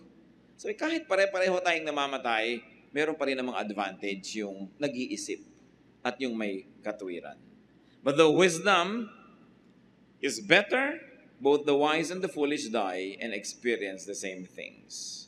Lumulungkot din ang mayaman tulad ng mahirap. Nagkakasakit din yung mayaman tulad ng mahirap. Masakitin pa nga madalas. At namamatay din yung mayaman at sabi, pareho lang kayong malilimutan. Nakita nyo, gaano ba karami natatandaan natin sa mga pharaoh? Gaano ba karami natatandaan natin dun sa mga hari at mga reyna na may mga magagandang puntod? Pareho lang. Nung mga natumbal na lang dyan sa gilid ng daan at tinubuan ng damo at nakalimutan na siya ng mundo. So the teacher began to hate life. Sabi niya, nawalan ako ng gana sa buhay. Or you might want to say, the teacher began to love life less. Again, this sad realization could be brightened up if one didn't take life seriously. Sabi niya, masyado ka kasing serious, masyado mong iniisip, kaya tuloy nababahala ka. Mag-isip ka lang nung dapat mong isipan, yung iba, huwag mo na silang isipin. Ecclesiastes 2:18-19, I hated all the things I had toiled for under the sun, because I must leave them to the one who comes after me. And who knows whether he will be wise man or a fool. Yet he will have control over all the work into which I have poured my effort and skill under the sun. This too is meaningless. Sabi niya, alam niyo, isa pang walang katuturan sa buhay, hindi mo maintindihan, sobra ka nagpakahirap, nagpundar, nagpakatino, at nagpayaman, tapos mamamatay ka, may ibang magmamana. At kung siya man ay matalino o hindi, doesn't matter. Sa kanya mapupunta yon. So niya, di ba, meaningless? Dami-dami mong pinaghirapan, tapos mamanahin lang niya. Isipin mo ang isang tatay na nagtrabaho, pagkatapos namatay. Minana ng asawa niya, tapos nag-asawa ulit ang asawa niya. Ito walang kahirap-hirap na lalaking ito. Suddenly, no? Nakahiga sa kanyang kama, ginagamit ang kanyang kotse, at nag-e-enjoy sa kanyang pinundar. Or, hindi man sa asawa yon, nagpundar ka, minana ng anak mo, yung kung sinong tao napangasawa ng anak mo, biglang kalahati na siya, na may-ari. Eh, namatay pa yung anak mo, dinapunta sa kanya lahat. Nag-asawa siya ng iba, di dalawang total strangers sa buhay mo ang nagmana ng lahat ng pinundar mo. Sabi ni Solomon, di ba nakakalungkot isipin yan? So, anong leksyon? Sabi niya, ang hirap naman kasi magpundar, ang hirap magpakayaman, pinapagod mo ang sarili mo, nag-aalala ka, hindi ka mapakali hanggang hindi napipirmahan yung contract, hindi ka napapakali hanggang hindi tapos yung deal, you have sleepless nights. Pagkatapos kung sino ang makikinabang, sabi niya, the time and the capacity to enjoy the fruits of one's labor is limited, and this is what makes life sad. He's limited only to his short lifetime. Other people would eventually inherit one's wealth and even fame, whether they are wise or foolish. Verses 20-23, so my heart began to despair over all my toilsome labor under the sun. For a man may do his work with wisdom, knowledge, and skill, and then he must leave all he owns to someone who has not worked for it. This too is meaningless and a great misfortune. What does a man get for all the toil and anxious striving with which he labors under the sun? All his days his work is pain and grief. Even at night his mind does not rest. This too is meaningless. Kaya yung kasabihan na the first generation works hard to put it up, the second generation enjoys it, the third generation sells it. Sino bang nagbebenta ng mga bukid? Mga apo. Sino nagbebenta ng mga antik? Mga apo. Sino nagbebenta ng lahat ng mga naipundar? Mga apo. Kasi wala na silang affection masyado doon sa lolo at lola na nagpundar noon eh. No? Yung sabi ko noon, nagpakahirap-hirap ka, tapos ibebenta lang nila, papakinabangan ng iba. So the teacher's study and realization depressed him. Tinatanong niya, bakit nga ba kailangang iwan ko sa iba ang pinaghirapan ko? Mga mana. Siyempre, pag sinabing hard work, it includes actual labor and the anxiety that goes with it. Pagka nagtatrabaho ka, hindi lang pagod ang iyong katawan, pagod din ang isip mo, nag-aalala ka, marami kang iniisip, marami kang stress para maipasok mo ang kabuhayan. Tapos nagkaroon ka ng ulcer, nagkaroon ka ng mga sakit, kung ano-ano nangyari sa'yo. Tapos mamamatay ka ngayon, mamanahin ng iba. Kadalasan, lugi ang nagpundar. Lugi. Luging-lugi. Katulad nung naghirap halimbawa ang asawa sa Saudi Arabia, ibibili ang asawa ng mga kwintas at kung ano-ano mga ginto-ginto. No? Talagang halos masubsob sa lupa sa dami ng suot na alahas. Kasi sabi daw, investment. Pero sa oras ng pangangailangan, hindi pa kalahati na ng halaga na mabebenta yun eh. Babarat-barating ka eh. No? Meron bang nakabenta ng alahas sa oras ng pangangailangan na tipak ang benta? Laging palugi. So lugi yung nagpundar. Parati. So sabi nito na naman si Solomon sa 24 to 26, a man can do nothing better than to eat and drink and find satisfaction in his work. Sabi niya, ayaw niyong malugi, etong gawin niyo. Araw-araw, you must enjoy some food and some drink, and whatever you do, find satisfaction in it. Kung nahihirapan kayo, huwag yan ang gawin nyo. Kasi ito, ang dami-dami kong kikitain. Pero naman naubos ang kalusugan mo, lumungkot ka, ipapamana mo lang sa iba. Find something else. Kahit konti lang yung income that you enjoy. Para hindi ka lugi. Merong napunta sa'yo. So niya, this too I see is from the hand of God. For without Him, who can eat or find enjoyment? To the man who pleases Him, God gives wisdom, knowledge, and happiness. But to the sinner, He gives a task of gathering and storing up wealth to hand it over to the one who pleases Him. This is meaningless. Chasing after the wind. Sabi, isa pa itong hiwaga, hindi ko maintindihan. Meron mga taong bigla-bigla na lang silang dinatapuan ng kayamanan at mga magagandang kapalaran. Meron lang hirap na hirap, pero wala pa rin mangyari sa buhay nila. Hindi ko man naghihirap kami mangyayari. Hindi ka naghihirap, walang mangyayari. Ay, ganun. Hindi ko maintindihan ang formula. Pero para na lang kayo magmalugi, huwag niyong kakalimutan to enjoy the little things of life. To eat, to drink, and to find satisfaction in it. Mahirap gawin yan, lalo yung mga hirap na pundang, hindi na makakain na siya, sumasaka sa oras, hindi na makakaalas sa pagginhawa. Nakikita niyo halimbawa, kahit yung mga first generation traders sa Binondo, hirap na hirap talaga. Hanggang sisipan, doon lang sila nakatira sa entrance well, sa ibabaw lang ng tindahan nila. Doon na umiikot ang buong mundo nila. Pero after 20, 30 years, biglang lilipat sila sa Dasmariñas Village. No? Pagkatapos, sinong sobrang nag-enjoy no na? Mga anak, mga manugang, at mamaya mga apo na. Usually, yung first generation, konting-konti ang na-enjoy. So, itong tinutukoy ni Solomon. Sabi ganoon, dapat kung nagtatrabaho ka, nagpupundar ka, huwag mong kakalimutan yung sarili mo, mag-enjoy ka rin. At symbol lang yung eat, drink, and find satisfaction. What Solomon is saying is, habang nag-iipon ka, dapat may ginagastos ka rin para mag-enjoy ka. Huwag kang ipon lang ng ipon, tapos iiwan mo sa iba. Ang sama tuloy ng loob mo pag namamatay, nilalagot na yung leeg mo, ayaw mo pa, ayaw ko pa mamatay. Kasi hindi mo pa na-enjoy. Sabi, kailangan mag-enjoy ka. Kahit na konti lang yung nasisave mo, malay mo kung gano'ng kahaba ang magiging buhay mo, sinave mo lahat. Kaya kumisa nga, sa laki ng savings mo, kaya tinutulak ka na sa bangin ng mga tagapagmana, nang madali-dali ang pagmana nila. Sabi, don't forget yourself. Kumisan isipin na iba, godly ba ang teaching na yan? Kasi laging gino-glorify ng religion, magdusa ka para sa iba, magdusa ka. That's why Solomon is there to give balance, sometimes to our very imbalanced sense of religiosity. Hindi ka nilikha ng Diyos para isakripisyo ka lang para sa iba. Bagamat, maraming magagandang sakripisyong nakakabuti sa iba, pero kailangan minamahal mo rin na yung sarili. Ano sabi ng Panginoong Jesus? Love others as you love yourself.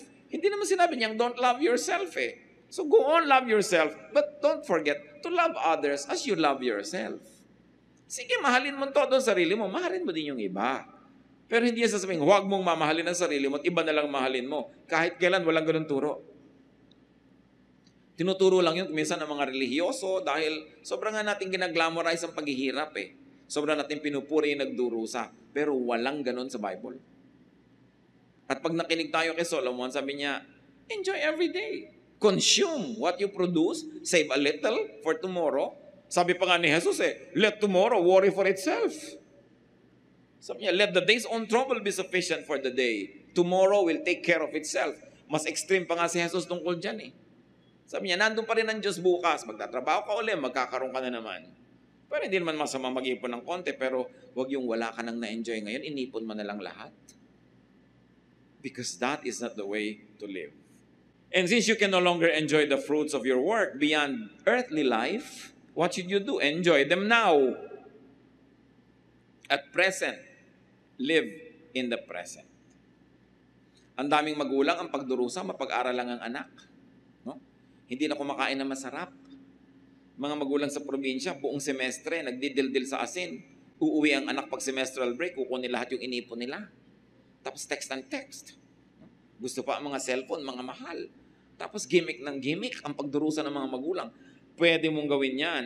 Pero kung talagang sobrang hirap nyo, di mag-working student siya, bakit mong gagawin siyang prinsipe at prinsesa? Tapos kayo, wala nang ginawa kundi tiisin ang buhay nyo. Diba? Na wala na kayo nakaing masarap, pagkatapos biglang nag-asawa, nalimutan ka na. Para wala kang regret sa buhay. Kasi pag inilagay mo lahat yung, ilalagay ko lahat sa kanya, total, mamahalin niya ako. Paano kung di kami nahal? Habang buhay ngayon, pagdurusa at pagsisisi ang laman ng puso mo, sama ng loob. Kaya sabi ko, meron ka, meron din ako. O meron ka, meron din ako. We've got to learn to love ourselves also. Why? Because life is a gift from God to be enjoyed. It is not a ministry to suffer from. While, yes, there are worthwhile ministers in life, but you were not created by God just for ministry. You were created by God because God loves you and God likes you to have fun, to enjoy life. At the same time, to do good. Balance. Hindi one way. Because you can never carry your treasures to the grave, enjoy the simple, affordable, and available pleasures of both consumption and production. And this is where Solomon is very profound. Iniisip ng marami ang enjoyment sa consumption lang. Di bali, magtrabaho tayo na magtrabaho, mahirapan tayo na mahirapan. Sa weekend naman, may day off tayo at mag-enjoy tayo. Hindi yan ang tinuturo ni Solomon. Ang tinuturo niya, paski yung Monday to Friday na nagtatrabaho ka, dapat enjoyin mo yan. Kasi yung Monday to Friday last week, hindi na babalik ever. Kahit mag-enjoy ka sa Saturday and Sunday, yung Monday to Friday mo na hindi ka enjoy, nalugi ka na rin. Paano natin gagawin yon? Unang-una, sa abot ng ating makakaya, do work that you enjoy. And of course, if you are being paid to do something you enjoy, you're actually playing. You're not working. So dapat tayo, habang lalo na yung maaga pa lang, nagsisimula ng karir, ibagay nyo sa inyong mga taste ang gagawin yung trabaho. Kahit merong mas malaki ang kita pero hindi kayo enjoy, doon na lang kayo sa moderate ang kita or less pero enjoy kayo. Kasi bawat oras na nandun kayo, meron kayo enjoyment kaysa puro kayo pagtitiis at pagdurusa. At kung kaya nyong kumawala sa mga ginagawa nyo ngayon na hindi kayo enjoy, then kumawala kayo. Sa bahay halimbawa na hati-hati ang trabaho, ayaw na ayaw mo maglaba pero enjoy ka mamalansya, makidil ka sa isang kapatid mo, o ikaw maglalaba, ako mamalansya. Para pareho kayong enjoy kasi gusto na niyang nilalaro-laro yung mga bula-bula, saya-saya niya pag naglalabas siya. No? So, hanapin mo yung gusto mo at yan ang gawin mo. Sinasabi ni Solomon, huwag lang yung nagdurusa ka lang dyan. Because work must be enjoyed as an end in itself. Hindi lang siya means to earn. Kailangan means din siya to be happy and to find satisfaction. Kaya sabi niya, find satisfaction in what you do. Enjoy your consumption and even your production. Solomon is saying, whatever it is that you face, enjoy the moment. Hindi na yan babalik. Sayang pag hindi mo na-enjoy. Such enjoyments are God-given and God's gift to His people. To find meaning in life, let me be emphatic, as Solomon was emphatic, enjoy your work.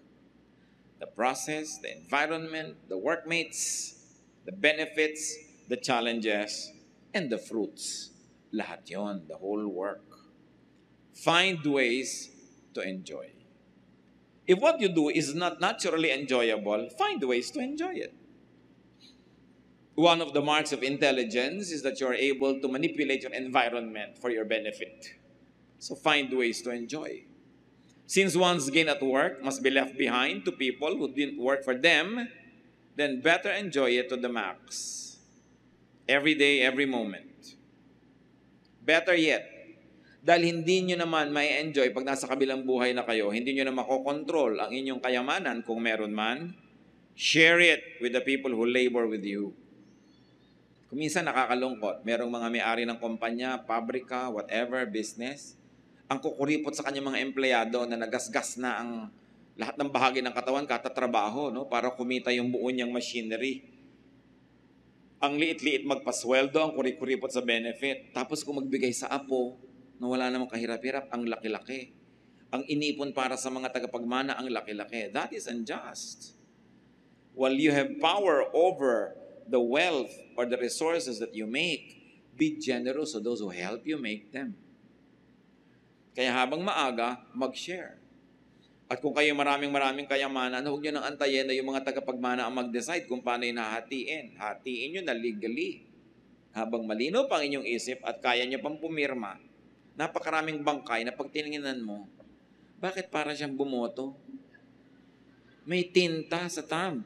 Aba, may matinong kamag-anak na habang naghihingalo siya, nagpatatak na ng mga kung ano-anong mga deed of sale. By the way, alam nyo ba na mahahalata mo pag patay na yung nagtatak? Iba ang tatak ng patay na at buhay. Malalaman mo yon.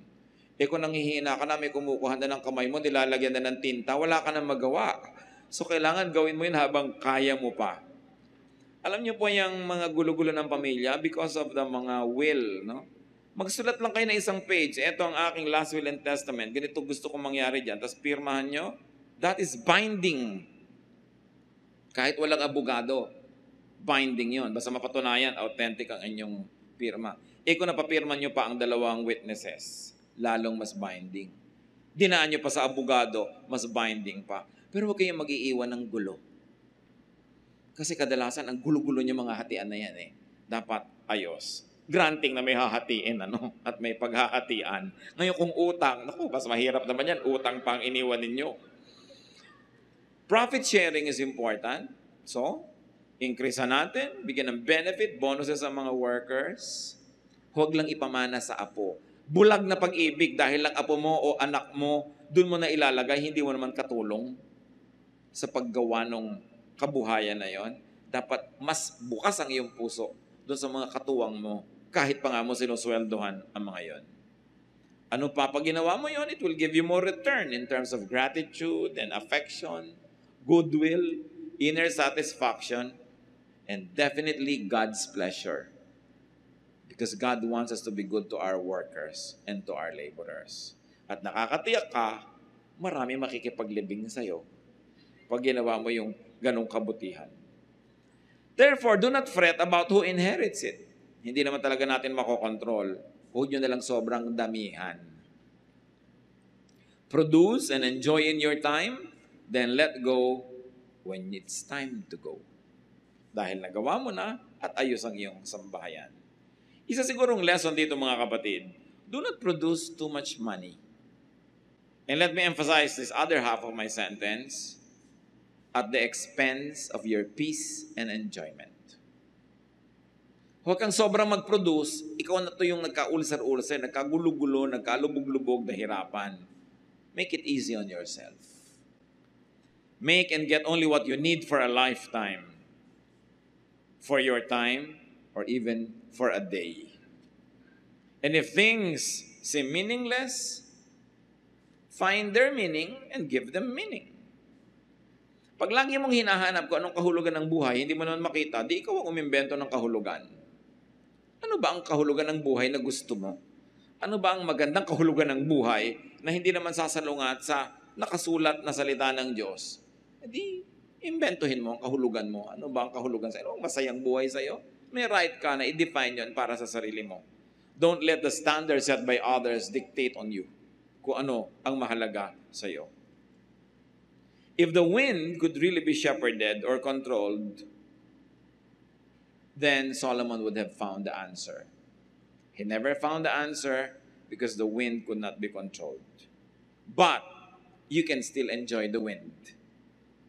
Kahit hindi mo malaman kung saan ang galing ang hangin, hindi mo makontrol kung saan siya pupunta, habang dumadaan sa iyo, pwede mo siyang enjoyin. So enjoyin mo na lang siya kung ano man yung wind na yon. May mga tao na kung saan galing, kung saan pupunta, hindi mo rin control. Pero habang kasama mo, make it nice. Kung minsan, nagkakaroon ka ng kaibigan, nagkakaroon ka ng kasintahan. Mas ayaw mong gawa ng mabuti, ayaw mong mahalin ng todo. Sabi mo, baka mawala din to. Kahit naman pinakasalan mo na, hindi ka pa rin nakakatiyak na laging nandyan yan. So, hindi mo rin alam kung saan galing yung tao, saan siya pupunta. So, nandito siya ngayon. Live the day. Make the day worthy for the other person and for yourself. And if you have to say goodbye tomorrow, then say goodbye without regrets because you had yesterday. And you had a good yesterday. Hindi natin control ang buhay. Kung minsan, we withhold love. Gusto nating ibigay sa isang very permanent. Sino yun? Nasaan yun? Kung minsan, ayaw mong tumanggap ng pansin. Kasi sabi mo, mawawala din yan. Baka masanay lang ako, mahirapan ako. Hindi mahirapan ka na lang bukas. Nag-enjoy ka naman ngayon. Kesa sa, hindi ka nga nahirapan bukas dahil hindi ka naman nag-enjoy ngayon. There's nothing to miss. Many people miss out on what's meaningful and what's passionate in life because they're too afraid of losing them tomorrow. If you lost them tomorrow but you had them today, then it's worth it. Then you never had it at all. So, pagka tinignan natin si Solomon, very practical ang mga turo niya sa buhay. Hindi niya tayo ini-encumber ng maraming mga kung ano-anong doktrina. Hindi niya tayo ginuguluhan ng kung ano-anong mga divisive religious thought. Pero ang concern niya, that you have a grasp of what you want in life, do what you can to pursue it, do not work too hard, enjoy the day, enjoy the moment, and if you have to die, then die. Wala kang pinagsisihan dahil nabuhay ka. At tulad ng sinasabi niya, stop looking for specific things. Just enjoy whatever you find. Parang shopping. Pag may hinahanap ka na ganitong damit, ganong size, ganong kulay, pagod ka na, nahalungkat mo na yung buong tindahan, wala ka makita. Ba't hindi ka na lang tumingin-tingin ang baka makita mo at magandahan ka, di yun ang bilin mo, di ka pa napagod. But when you always have a specification of what you want, most of the time, you will just be searching and you won't find it. So why don't you just open your eyes to things that are not nice, that you never even imagined to have existed? Because they can also give you happiness. Yung maraming masyadong requirement, bihirang sumaya. Madalas bigo, kasi susukatin nila ang lahat sa kanilang inaasahan. They are not ready for surprises. And when pleasant surprises come, they are not even ready to appreciate it because they're fixated on their specifications. Dapat marunong tayong mag-adjust. What cannot be straightened, cannot be straightened. What is absent. So you make do with those who are present. And in all your work, do it for God. Do everything as if God wants you to do it. Because everything we do can please God if we do it with all our heart. If it is godly, and of course it is good. 1 Corinthians 10:31, whatever you do it all for the glory of God. Kung saan ka man ngayong station nalagay sa buhay, complete man o incomplete ang happiness mo dyan, do it with feelings. Do it well. Do it as unto the Lord. And you will find joy in it. Because God will let joy flow into your life. Because God loves a cheerful worker. Hindi yung nagdadabog, naiinis, because you will be blinded by your emotion and you won't see what is nice in life.